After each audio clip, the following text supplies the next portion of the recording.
What if you and I, we stop the suffering by having one new belief? Here's what I believe in my soul. Life is always happening for us, never to us. See, think about that. Progress is an aliveness to it, doesn't it? You don't have to work at changing. People say all the time now, well, I'm working on changing. Don't worry about it. You don't have to work on changing. Change is automatic. Your body's going to change whether you want it or not as the years go by. What is it that prevents people from doing the things they already want to do in life? The most basic answer, I'm sorry it's so simple, but it's true, it's fear. People making this complex process, this woman was telling me that I don't understand why they don't do this, why I feel this way. I said, it's called fear. Everybody's afraid we're not enough. Everybody's afraid we're not rich enough, smart enough, young enough, quick enough, fast enough. It's human nature. But the secret is to do it anyway. I know that sounds so simplistic. My work when I'm working with somebody is showing them how to condition themselves, like building a muscle, so that what you want, the faster your brain can get you there. The secret is, have you become conscious about your decision making? Because this breakthrough session is, really, you want to change your life, make new choices. New life comes from new choices, but you got to make conscious choices. The people in this particular television special, Melissa and her husband, they really found themselves in a place where they were both making decisions, Melissa and Rick, that were unconscious. When you make decisions about what to focus on and what things mean and what to do, and you're unconscious, you get pretty terrible results usually. Now, we've all done this. I do it still. We all do. But if you want to change your results, you got to become more conscious in your decision making. So think about it. What you focus on, you will feel. Whether it's true or not. You focus on how people don't care, you're going to feel they don't care. Second decision you make is, what do things mean? So you focus on something someone does and you come up with a meaning, and the meaning is, no one loves me. The meaning is, they're trying to take advantage of me. Depending on what meaning you come up with, and you get to choose the meaning of anything. For some people, they say, this situation happened with the economy, and what that means is, I'm going broke. Somebody else said, the situation happened with the economy, guess what? That means I'm going to work harder, I'm going to be more creative, it changed everything. Everybody else is going to quit, so we're going to dominate the marketplace. For people to do it. Is this the end right now, or is it the beginning? When I look at, say, if you look at your body, where you're starting, without that, everything else is out the door. You don't want to be richest man in the graveyard. That's not going to do it. If there's energy, if there's vitality, if there's strength, it's going to show up in your relationship. It's going to show up in your business, show up in your life. That's an area you got to master. You can't dabble. It's too important. Emotions are everything. I mean, you got a ton of money, you got everybody loves you, and your primary emotions are pissed off and frustrated, then your life's pissed off and frustrated. It doesn't matter if you got $1 billion or 1 million people loving you. Your life is not great. Relationships. Intimate relationships especially. It's where the most juice in life comes from. It's where the most pain comes from most people. It's worth mastering instead of dabbling. You know, really looking at what are you going to do with your time and mastering your time. Instead of having a checklist, you cross it all off. You can mistake movement for achievement. I want to squeeze out of that time what matters, that creates value for me and for everyone I care about and love. We all know this, that it's better to live courageously than cowardly. Everyone knows that. That's what you teach people that you love.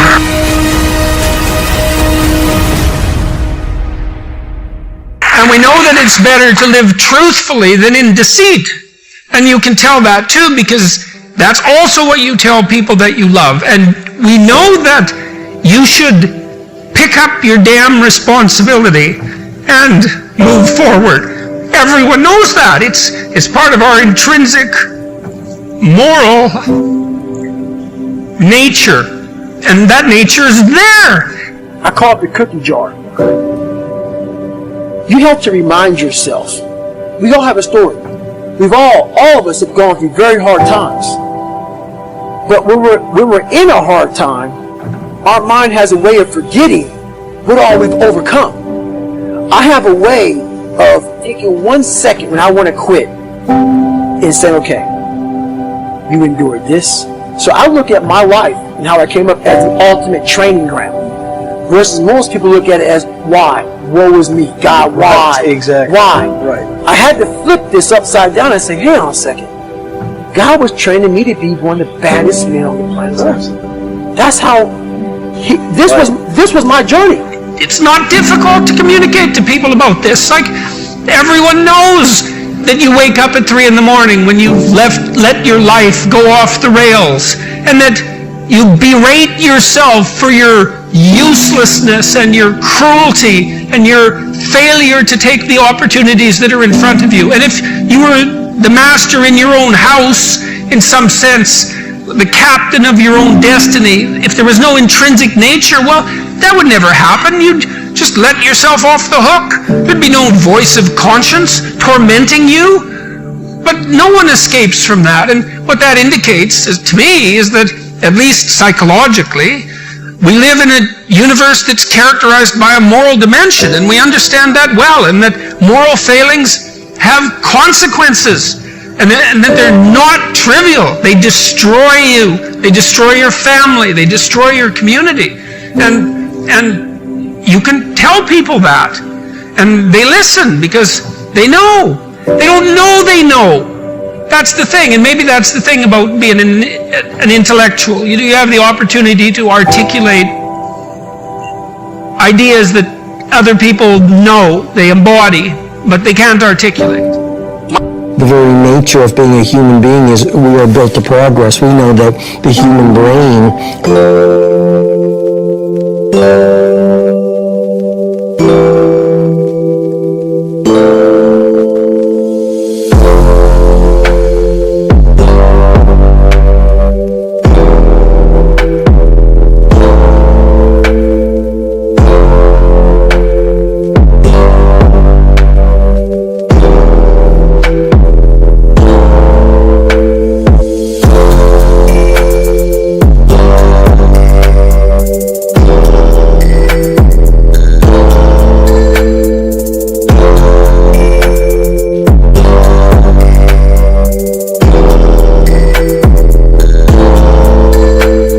craves novelty. And we are most alive, we have the most energy, we are most intimate with our best selves when we're progressing towards our mighty mission. So I think we all want. I think what's happened on the planet right now is there's been a great seduction and a great brainwashing. When we are kids, we want to be astronauts. We want to be billionaires. We want to be history makers. We want to do all our dreams. And we stand in awe and wonder, and we're full of curiosity, and we're loving, and we're passionate, and we're strong. We're not afraid to be ourselves. My passion is to encourage people, to inspire people to be all that they can be. I found my purpose, I found my strength, and I want you to find yours.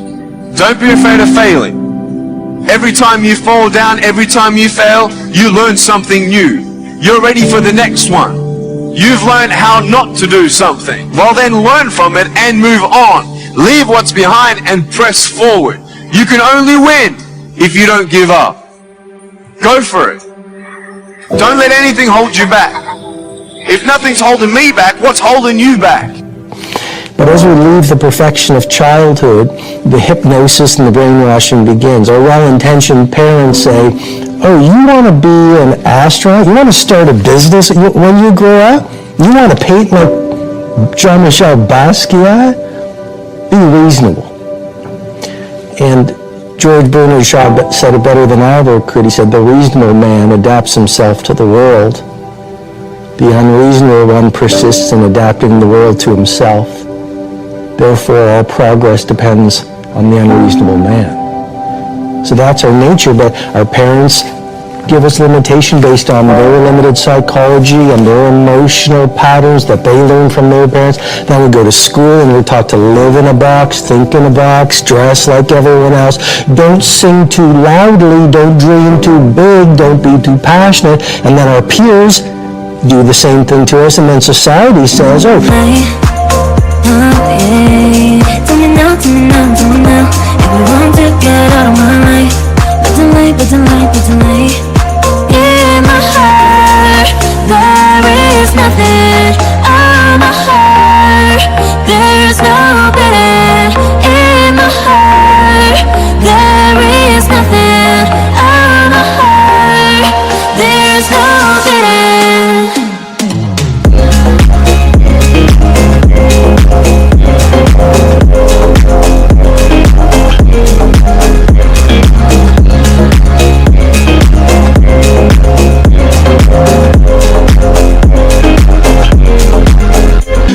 this is the realm of genetics, not everyday people, which has been dismissed by some very good science.